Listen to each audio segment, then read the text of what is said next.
안녕하세요. 공인중개사 허준혁입니다. 자, 오늘은 상가 임차인들이 이 권리금을 보호받게 되는 그 방식에 대한 이야기를 하려고 합니다.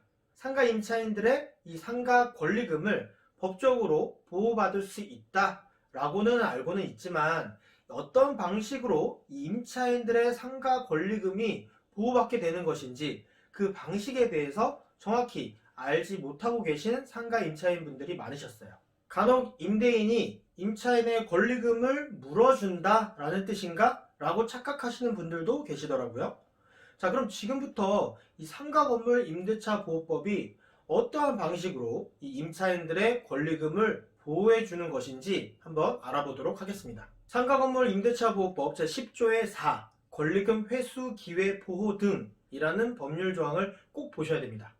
이 법률 조항의 내용은 임대인이 임차인의 권리금 회수를 방해하지 못하게 하고, 만약 임대인이 이를 위반해서 임차인의 권리금 회수를 방해하는 행위를 하였을 경우에는 임차인이 그로 인해 입은 손해를 임대인이 배상하도록 규정함으로써 이 임차인의 권리금이 보호되도록 하는 것이에요.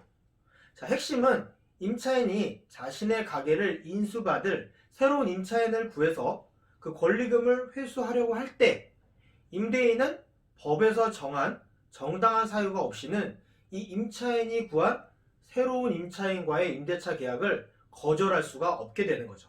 이 법률 조항이 만들어지기 전에는, 즉 이 권리금 회수 기회 보호에 관한 법률 조항이 없었던 시절에는 임차인이 권리금을 회수하기 위해서 새로운 임차인을 소개를 했어도 그 시절에는 임대인이 마음대로 거절할 수가 있었단 얘기예요. 하지만 이제는 임대인은 법에서 정한 정당한 사유가 없이는 임차인이 소개한 그 새로운 임차인과 임대차 계약을 반드시 체결을 해야만 합니다. 맞습니다. 법에서 강제하고 있는 거예요. 이런 규정이 생기게 된 이유는 임차인이 자신의 노력으로 이룬 영업적 가치를 회수할 기회를 박탈당하는 경우가 있었기 때문이에요. 그래서 생각보다 많은 임차인들이 초기에 투자했던 그 투자 비용도 회수를 하지 못하고 손해를 보게 되는 일이 많았기 때문입니다. 또는 가끔 그 일부 악독한 임대인들이 자신들이 권리금을 챙기기 위해서 임차인이 데려온 새로운 임차인과의 계약을 일부러 피하기도 했어요. 계약을 일부러 안 해주는 거예요. 그러다가 지친 임차인이 가게를 비우고 나가게 되죠. 그러면 그때 그 임대인은 그 상가에 바닥권리금이라는 것을 붙여서 직접 임차인을 구했던 거예요. 그리고 그 임차인에게 바닥권리금을 챙기기도 했었어요. 자, 인테리어 시설 투자 등은 모두 임차인이 하고 떠난 거지만 거기에 대한 권리금은 임대인이 챙겼던 거죠. 물론 다 그랬던 건 아니고요. 일부 임대인들이 이런 행동을 하기도 했었어요. 그래서 이런 불합리한 거래 관행을 바꿔야 했기 때문에 임차인의 권리금 회수 기회를 명문화한 것입니다.